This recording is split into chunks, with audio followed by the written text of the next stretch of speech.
this.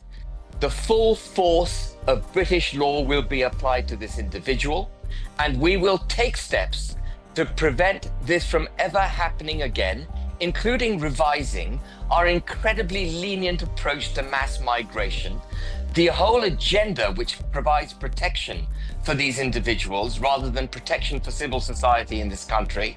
And I'm going to put the government's protective blanket round the British people.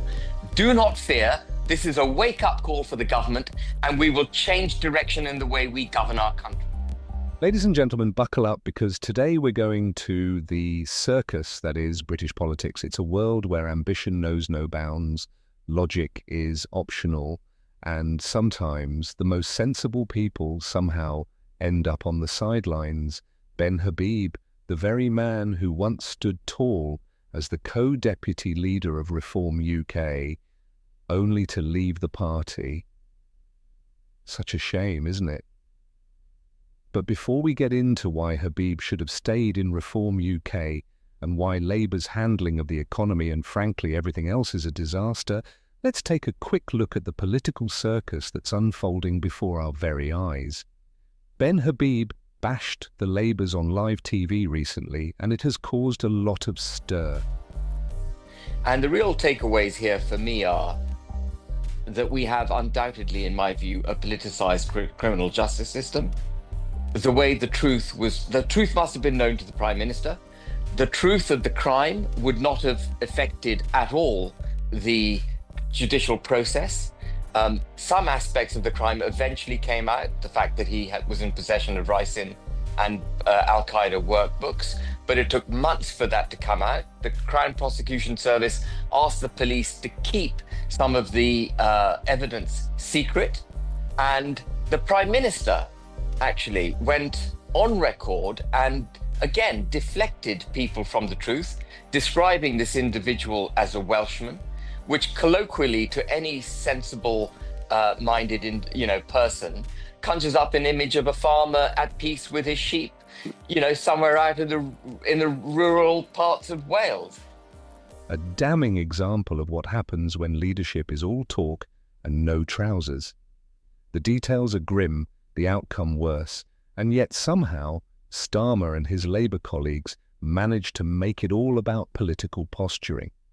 Where's the accountability? Where's the action? Ben Habib would have been shouting from the rooftops, demanding answers and solutions.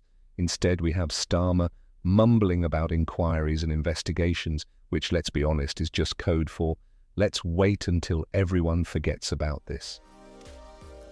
Let's not forget that the Prime Minister was up in 2 seconds flat when the protest took place, categorizing everyone as far right and directing the criminal justice system to arrest them, detain them, incarcerate them. Ben Habib has been particularly vocal about Labour's doom loop approach to the economy. And he's not wrong, raising taxes on the working class while claiming to champion their cause. That's not just hypocritical, it's practically tragic irony. If the economy were a car, Labour under Keir Starmer is driving it like someone who's just failed their theory test. Starmer's big economic plan seems to be tax more, spend more, rinse, repeat. It's the political equivalent of trying to fill a leaky bucket by turning on the tap harder.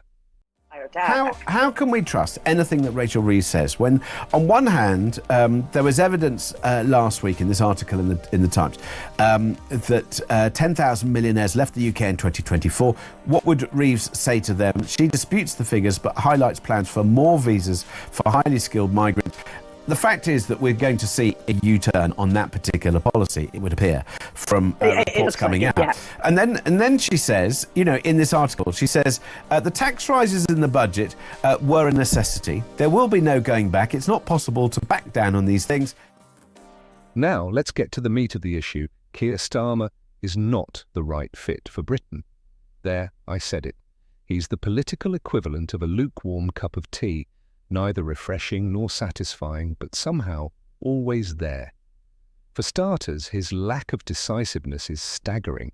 Starmer has more positions than an instructor and less backbone than a jellyfish. Whether it's the economy, immigration or foreign policy, his strategy seems to be, Let's see what the focus groups say. It's leadership by committee, and it's painfully obvious. Contrast this with someone like Ben Habib, who, for all his faults, actually knows how to take a stand. Habib doesn't tiptoe around issues, he bulldozes through them. You might not always agree with him, but at least you know where he stands. Starmer, on the other hand, is like a political chameleon, always changing colour to blend in but never standing out. And let's not forget Labour's grand promises: free this, subsidise that, equality for all. It sounds lovely, doesn't it? Until you realise that someone has to pay for it, and that someone is you. Yes, you, the taxpayer. Ben Habib has rightly pointed out that this approach is unsustainable. You can't just keep borrowing and taxing your way out of problems. It's like trying to dig yourself out of a hole by ordering a bigger shovel. At some point, you've got to stop digging and start filling the hole. Labour doesn't seem to get this. They're so busy trying to appease every demographic that they've forgotten the basics of economic management. And who suffers? The working class, the very people they claim to represent. We're not going to be raising tax on working people, so that means no increase in income tax, in national insurance and in VAT. It's interesting, actually. I notice how he looks down all the way, so he's reading off a sheet which I hadn't picked up before. Oh, to have that bit of paper. None of our plans require tax rises over and above the ones we've set out. If Ben Habib was still with Reform UK, he'd be making these points loud and clear, just as Farage does. He'd be holding Labour accountable for their failings and presenting a clear, alternative vision for Britain. You're a bright bloke. Council tax will go up. He was absolutely staggered there when I told him he was a bright bloke. None of our plans require Will a it go tax up or when rise. to go up, Sakir? None of our plans Well, there we require go. a tax rise. No, Nick, because I do need to explain this. I think you've had your time, respectfully. Instead, we're left with a political landscape where the loudest voices are often the least competent. It's a shame, really. Reform UK could have been the disruptive force British politics desperately needs. With Habib at the helm, they could have challenged the status quo, offered real solutions, and, dare I say it, made politics interesting again. In an interview with Piers Morgan, you refused 14 times to answer if you took drugs. Could you clarify this? Are you trying the 15th time? I had a good time when I was younger. Rumours has it that Priti Patel and Suella Braverman are reportedly considering jumping ship to join Reform UK. Imagine the scenes. It's like a show everyone will want to watch. With Patel's charisma, Braverman's firebrand rhetoric, and Habib's business acumen, Reform UK could have been a force to be reckoned with, and Farage could have won even more votes with them in his yeam. For now, we're stuck watching Starmer fumble his way through press conferences while the Conservatives squabble over who gets to rearrange the deck chairs on their sinking ship. At the end of the day, British politics is in a sorry state.